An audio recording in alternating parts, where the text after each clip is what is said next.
You ever have one of those neighbors who thinks they own the whole street just because they chair the HOA? Yeah, I've got one of those. Her name's Cheryl Whitmore, and she's exactly what you'd expect. Platinum bob, oversized sunglasses even on cloudy days, and a voice that could sand drywall. She calls herself president of the Ridgeview Lakes HOA, like she's running a country, not a cul-de-sac. Anyway, my name's Dean Tiller. I'm a retired firefighter and I've lived on West Oak Drive for 15 years. Bought the place with my wife, raised our son here, paid off the mortgage early. It's a good neighborhood mostly. That was, until Cheryl got elected HOA president 3 years ago and decided to turn the place into her personal kingdom. Now, I own a Class C RV, nothing too flashy, just enough for weekend getaways with my wife. Her name's Willow, by the way. She's a trauma nurse and works nights, so peace and quiet is kind of important to us. I keep the RV parked on the side of our driveway, well within the property line and always covered when not in use. HOA rules say as long as it doesn't block the sidewalk or street, it's allowed for up to 72 hours at a time. I know the rules. I've read that handbook more times than I'd like to admit, but apparently Cheryl disagrees. She came strutting up to my porch last Thursday afternoon with her little clipboard and a matching beige pantsuit that looked like it hadn't been updated since 1998. "Dean," she started, like she was talking to a toddler, "your RV is blocking my view of the lake." I blinked. "The lake?" "Cheryl, you live across the street. I can still see it from my upstairs sewing room, or I could until your giant monstrosity parked there." I looked over my shoulder. My RV was tucked neatly along the side of my driveway, nowhere near anyone's line of sight unless they had X-ray vision or a periscope. "It's within code," I said plainly. "I've got 48 hours left on the 72. I even emailed the HOA when I brought it back. Her lips tightened like she'd bit into a lemon and she scribbled something on her clipboard. "Well, I'm filing a formal complaint. Knock yourself out." I figured that'd be the end of it. I was wrong. The next day, I got a violation notice taped to my mailbox. Not mailed, taped, like a ransom letter. It said I was being fined $500 for obstructing the neighborhood view corridor. That's not even in the bylaws. I checked. Twice, I called Cheryl, and of course she didn't answer. So I showed up to the HOA office, really just the community clubhouse, where she'd set up a desk with a brass nameplate that said President. She was sipping cucumber water like she was at a spa. "This isn't a real violation," I said, holding up the notice. "You made this up." She didn't even flinch. "Dean, the HOA has the right to protect property values. Your RV is an eyesore. I've received multiple complaints." "From who?" I asked. She blinked. "That's confidential." "No, Cheryl, it's not. HOA transparency laws require you to disclose an accuser if a fine is issued. You know that." I could see the twitch in her jaw. She didn't expect me to know the law, but I wasn't just some guy with an RV. I'd spent 20 years filling out incident reports and dealing with city code enforcement. I knew how to read a rulebook and follow a chain of command. She crossed her arms. "Well, maybe the board will vote to change the rule. We've got a meeting next week." That's when I knew she was playing the long game. If she couldn't find me for breaking a rule, she'd try to rewrite the rules to nail me later. Fine. She wanted a show. I'd give her a front row seat. That weekend, I went out to the RV storage lot and brought the big rig home. Parked it entirely on my property, but this time, I rotated it so the rear window complete with blackout curtains faced directly across the street, right into Cheryl's sewing room. I even set up a couple of lawn chairs beside it and invited my buddy Walt over. We grilled burgers, listened to the game on the radio, and waved at Cheryl every time she peeked through her blinds. By Sunday morning, she was pacing her front lawn with her phone glued to her ear. I could hear her from my lawn. "I want the police involved." "He's harassing me." I stepped out with a cup of coffee and called over, "Still within the 72, Cheryl. Got the timer running and everything." She stormed back inside. That night, I checked the HOA website. Sure enough, she'd scheduled an emergency board meeting for Monday. Agenda item number 1, new restrictions on recreational vehicle parking. Willow laughed when I showed her. She's really losing it over a parked RV. She's not after the RV, I said. She's after control. Then it's time we remind her she doesn't own this neighborhood. I nodded. I'd already pulled the full HOA charter, highlighted every line about transparency and board responsibilities, and printed out the RV clause. I was ready. What I didn't expect was that someone else had been watching Cheryl too, and they were just about ready to talk, but I'll get to that. First, I had a meeting to attend, and Cheryl had a surprise waiting for her. The Ridgeview Lakes clubhouse wasn't much to look at: a beige stucco box with fading blue trim, and a cracked fountain out front that hadn't worked since the previous board president fell into it trying to hang Christmas lights. Cheryl had commandeered the front meeting room, rearranged the tables into a U-shape, and printed out name placards for every board member. It was about as formal as a lemonade stand trying to pass itself off as a courtroom. I arrived 10 minutes early and found a seat in the back. I didn't wear anything flashy, just jeans and a short-sleeved button-down, but I did carry a manila folder stuffed with copies of Ridgeview's bylaws, the county zoning statutes, and a printout of the state's HOA Transparency Act. I wasn't planning to start a fight. I was planning to end one. The room filled quickly. Cheryl was already seated at the center of the U, flanked by her usual yes men. Doug Withers, who once tried to ban Halloween decorations for satanic implications, and Margot Ellis, whose idea of community engagement was forwarding chain emails about lawn fertilizer conspiracies. They both avoided eye contact as I walked past. 3 other homeowners filed in behind me, and then came the surprise. Marion DeLuca, the treasurer, walked straight over and sat beside me. "Didn't expect to see you back here," I said quietly. She glanced at the board, then leaned in. "You're not the only one she's after." I raised an eyebrow. "She tried to have my daughter's swing set removed last month, claimed it violated the uniform landscaping policy. It's in our backyard." I nodded slowly. "So this isn't just about the RV, she's escalating." Marion looked toward Cheryl. "She thinks she can rewrite the rules to fit her mood, but I've been keeping copies of every expenditure she's pushed through without a vote." That caught my attention. "You saying she's been moving money without board approval?" Marion tapped her purse. "I've got receipts, literal ones." "She paid her nephew to repaint the clubhouse exterior. No bids, no vote, just wrote the check." I leaned back, quiet for a moment. Cheryl wasn't just power-hungry, she was siphoning funds and silencing dissent. Cheryl banged her gavel. Yes, she actually brought a gavel, and the meeting began. "Welcome, neighbors," she said, voice syrupy thick. "Tonight we're here to discuss some minor amendments to our vehicle storage policy." I raised my hand. "You'll have a chance to comment during the open forum," she said without looking at me. She launched into her prepared statement, using words like aesthetic harmony and neighborhood prestige as she read off a printed sheet. Her proposed rule would ban all RVs, trailers, and boats from being parked in driveways for more than 12 hours, no exceptions. "It would take effect immediately, pending board approval. Before we vote," she said, "any board members wish to comment?" Doug cleared his throat. "I think this is a smart move. We've got to think about property values." Margot nodded. "I've had people ask if this is a trailer park now." Cheryl looked smug. "Then I motion to approve the new restriction." "I object," Marion said calmly. Cheryl blinked. "You're not the chair." "I'm still a board member," Marion replied, pulling a folder from her purse. "And if we're voting on policy changes, we need to follow procedure. That means public notice, written proposals distributed 72 hours in advance, and proper quorum." Cheryl pursed her lips. "We have quorum."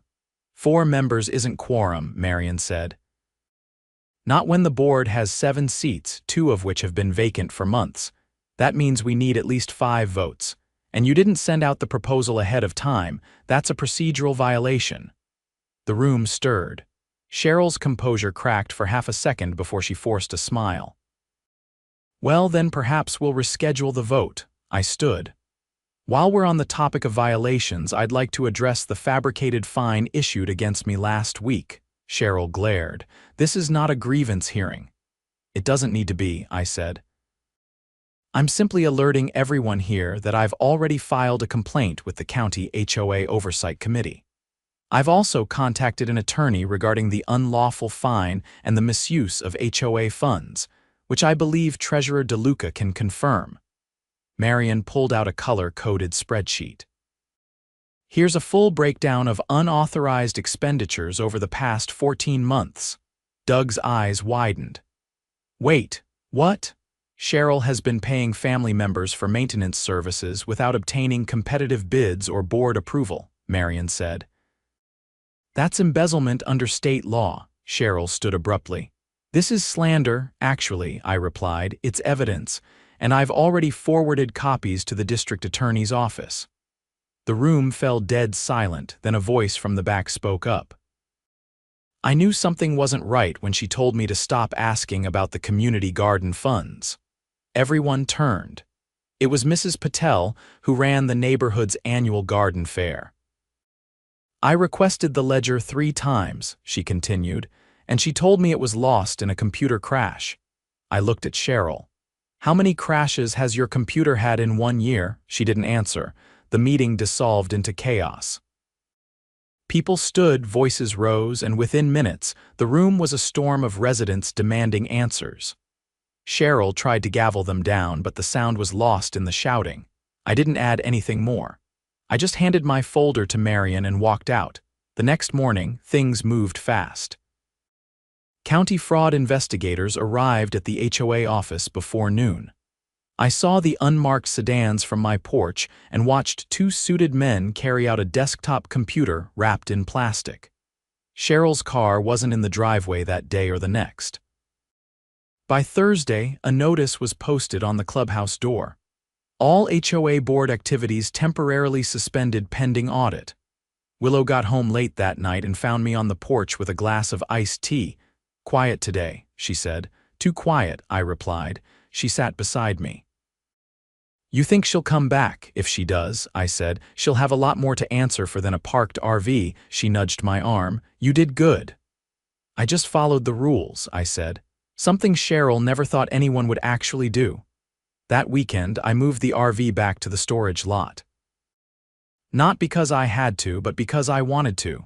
The point had been made, but the story wasn't over yet. There were still empty board seats and a special election was coming. And if Cheryl thought the old rules protected her, she was about to find out what happened when the whole neighborhood decided to rewrite them. The temporary suspension of the Ridgeview Lakes HOA board triggered something in the neighborhood that I hadn't seen since the 4th of July block party back in 2013, a sense of unity. But this time, it wasn't about fireworks and potluck casseroles. This was about taking our neighborhood back. By Monday morning, a notice from the county's Community Governance Oversight Committee was posted on the bulletin board outside the defunct HOA office. The board had been placed under official review pending an internal audit. A 3-person interim review panel from the county would be overseeing operations until a full election could be held. That meant Cheryl's reign was legally over, at least for now. Willow handed me the mail as she headed out for another night shift. Tucked between a pizza coupon and a water bill was a letter with the county seal. It confirmed what I'd already suspected. Cheryl and her cronies were under investigation not just for financial mismanagement, but for criminal misconduct. Specifically, falsifying fines, misappropriation of community funds, and tampering with HOA records. I sat down on the porch, reading every word. Then I heard the unmistakable sound of someone clearing their throat. "Dean," said a man's voice. I looked up and saw a guy in his late 40s, average build, faded polo shirt, and a clipboard under his arm. His name was Randy Briscoe, a landscaper who lived 2 streets over. I'd seen him once or twice at HOA barbecues back when they were still worth attending. "I heard what went down at the meeting," he said, stepping closer. "You lit the match. I think the rest of us are ready to help carry the torch." I gestured to the second chair. You thinking about running? He nodded. I've got 3 kids who bike to school. Cheryl tried to ban sidewalk chalk last year, said it created visual clutter. I kept my mouth shut then. I'm not doing that again. You've got my vote, I said, and probably half the streets. The two of us talked for over an hour. Turns out Randy had been keeping track of something I hadn't: maintenance contracts. Apparently, Cheryl had awarded lawn care for all shared spaces to a company called Greenview Services. On paper, they sounded legitimate. But Randy, being in the landscaping business himself, knew they didn't have a valid county license. He tried to check their listed address once, just an empty lot with a rusted-out trailer and a mailbox duct taped to a fence post. Think she was routing money through a shell company? I asked. I'd bet my mower on it. That got my wheels turning. Marion had already exposed the bogus clubhouse repainting job. If Cheryl was creating fake vendors to funnel HOA dues into, then we weren't just talking about a petty tyrant anymore. This was organized fraud. The next morning, I drove over to the county clerk's office. I requested all vendor contracts signed by the Ridgeview Lakes HOA in the last 3 years. The clerk, a woman with a name tag that read B, raised an eyebrow when she saw the request. Someone else was in here last week asking for those, she said. Same neighborhood? She nodded. Didn't leave a name, but I remember the address, same as yours. Whoever it was, they were one step ahead. I left my contact info and asked B to let me know if they came back. Back at the house, I spent the rest of the day combing through the documents Marion had emailed me. One thing stood out. Over $30,000 had been paid out over the last 2 years to vendors who either didn't exist or shared the same P.O. box. That P.O. box, according to a records search, was registered under the name Elliot Whitmore, Cheryl's nephew. That afternoon, I called Detective Alonzo Grier, one of the investigators who had visited the clubhouse during the audit. I gave him everything: the vendor names, the payments, the shell address. He listened carefully, asked a few questions, and then thanked me for my time. The next day, 2 squad cars showed up at Cheryl's house just after noon. I happened to be trimming the hedges when they knocked on her door. She answered in a peach bathrobe, clearly flustered. They didn't arrest her, not yet, but they entered with a warrant and walked out carrying 2 laptops, 3 banker boxes, and a desktop tower. Cheryl followed them out, yelling about political persecution and privacy violations, but the officers ignored her. An hour later, her car was gone. That evening, Marion called me. Her voice was calm, but I could tell she was holding something back. There's more, she said. The fund for community emergency reserves, it's empty. I tried to make sense of that. Empty. We're supposed to have at least 20 grand in there. For storm damage, vandalism, legal defense, it's all gone. Transferred out in chunks. Labeled as consulting fees. I didn't know whether to be angry or impressed. Cheryl had turned Ridgeview Lakes into her personal ATM. And nobody noticed because she kept us all distracted with lawn citations and nonsense rules. Marion wasn't the only one reaching out. Over the next week, neighbors stopped by with their own stories. A young couple at the end of the street had been fined over $800 for improper mailbox dimensions. A retired teacher had been forced to repaint her shutters 3 times because the shade of blue wasn't uniform. Another resident found out the HOA had quietly placed a lien on his home over unpaid dues he had receipts for. It was a pattern. Cheryl had weaponized the HOA to shake down anyone who didn't fall in line, and she'd done it quietly, systematically, and with just enough plausible deniability to keep most people from fighting back. But now the tide had turned. The county scheduled a special election to fill the vacant board seats. 7 total. The full board had either resigned or was under investigation.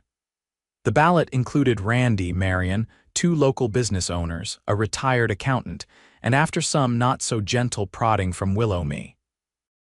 I hadn't planned on running, but my name was written in on 15 separate nomination forms. When I asked Willow if she had anything to do with that, she just raised an eyebrow and said, "You're good at putting out fires." This one's just a bit different. Election day felt like a block party. People stood in line down the sidewalk, chatting, shaking hands, swapping stories. The clubhouse hadn't seen this much foot traffic in years. By sundown, the results were in. Every single candidate endorsed by Cheryl's old circle was out. The reform slate myself included one by a landslide. Our first act as the new board was to pass a bylaw requiring full financial transparency. Every receipt, every contract, every transaction would be publicly posted online. Our second act was to hire a third-party organization to audit the past 5 years of HOA records. Then came the lawsuits. Under the county's direction, criminal charges were filed against Cheryl and 2 former board members: embezzlement, wire fraud, abuse of fiduciary duty. The charges carried serious weight. If convicted, Cheryl could face up to 10 years. But the part that brought the neighborhood the most satisfaction: watching a tow truck pull into Cheryl's driveway 2 weeks later and repossess the Lexus she'd bought with a maintenance stipend she'd approved for herself. By the time the trial rolled around, Cheryl's lawyer tried to argue that she was simply misguided and overwhelmed by responsibility. But the paper trail told a different story. So did the testimonies from a dozen residents, each one detailing the fines, threats, and lies they'd endured. The jury delivered its verdict in less than 2 hours, guilty on all counts. Back on West Oak Drive, things settled into something unfamiliar: peace. No more surprise violations, no more shady contractors, and no more self-proclaimed monarchs with clipboards and gavel fantasies. As for the RV, it's still in storage, but I bring it home now and then, sometimes just for a night, sometimes for the weekend. No one complains. In fact, last Friday, Randy stopped by and asked if I'd take him and his kids up to Lake Morrow next month. I told him I'd think about it. But only if he didn't mind a little classic rock and a lot of campfire chili. He grinned and said, "As long as Cheryl's not invited." We both laughed, because we knew she wouldn't be showing her face around Ridgeview Lakes again. 2 months after the election, Ridgeview Lakes looked and felt like a different place. The lawns still gleamed, the hedges were still trimmed into polite shapes, but the air had shifted. You could feel it in the way people waved again when you walked by. More garage doors stayed open on weekends. Kids chalked up the sidewalks without being chased off. And not once had anyone taped a violation notice to a mailbox. Our new HOA board held open meetings at the community center every second Tuesday. Residents actually showed up now. Randy, now vice president, handled most of the infrastructure concerns. Marion, as treasurer, kept a tight grip on the accounts. I ended up as president, mostly because no one else wanted to deal with vendors or legal paperwork, and I already had a reputation for being hard to push around. It wasn't a glamorous title, but it meant something now, something earned. The deeper the audit went, the darker things got. Cheryl's embezzling wasn't just a case of a few shady payments. She had created a web of fake invoices, non-existent services, and backdated approvals. One of the most damning discoveries came when Marion, sifting through the HOA's digital archive, found a folder labeled Legal Templates. Inside were pre-written violation letters, some with residents' names already filled in, dated months before the supposed infractions occurred. That alone might have been enough to bury her, but what came next changed everything. Marion called me one evening and asked me to come to her house. She didn't explain much, just that she'd found something the auditors hadn't touched. Her place was quiet when I arrived, her youngest already in bed. She led me into the den and pulled out a flash drive. "I was going through the old board's shared drive," she said, "and I found a file labeled Security Footage Archive, thought it was just clubhouse surveillance. But then I opened it." She clicked a few folders and a series of video thumbnails appeared. Each was dated and labeled with a house number. My stomach tightened. "These are people's homes," I said. She nodded. "Not the clubhouse, not public property. These are private driveways, backyards, porch cams." Cheryl had unauthorized feeds from at least 15 residences. I leaned in. You're saying she tapped into people's security systems? No, she installed hidden cameras. We watched one clip dated nearly a year back. It showed a family in their backyard, their kids splashing in an inflatable pool.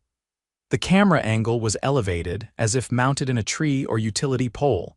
Another showed a man unloading groceries from his car in his driveway. Different house, different angle. She used HOA maintenance funds to have contractors install these, Marion said quietly. Probably told them it was for neighborhood safety. It wasn't just a breach of privacy. This was felony-level illegal surveillance. We contacted Detective Grier the next morning. He came in person, reviewed the files, and immediately called in a cybercrimes unit. By the end of the week, the county prosecutor had added 2 more charges to Cheryl's case: unlawful surveillance and wiretapping. The news hit local media like a brick through a window. Cheryl's mugshot made it onto the Evening Report.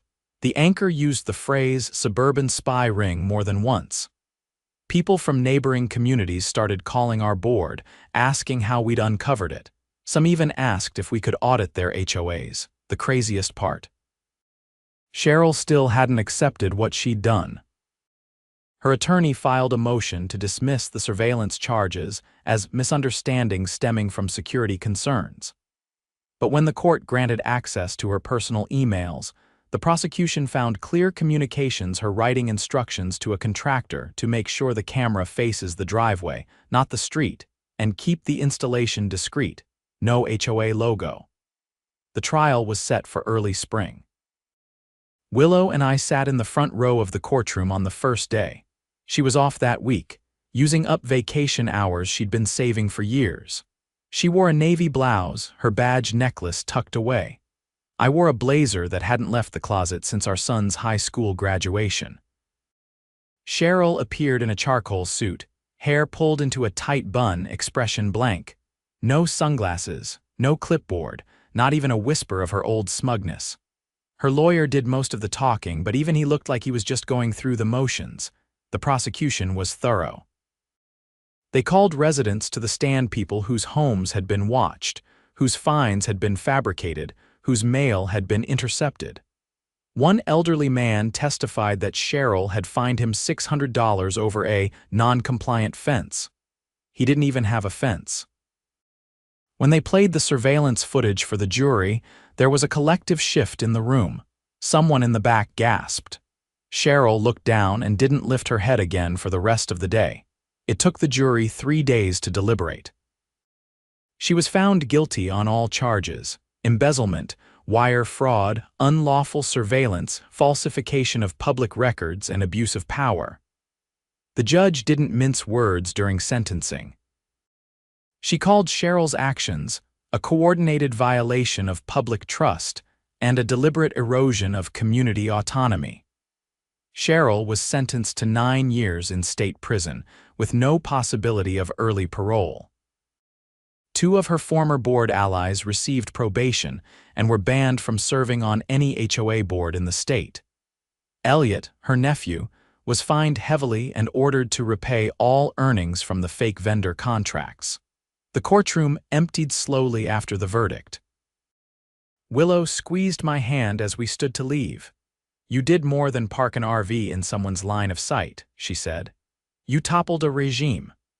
Outside, the late afternoon sun was warm on the sidewalk.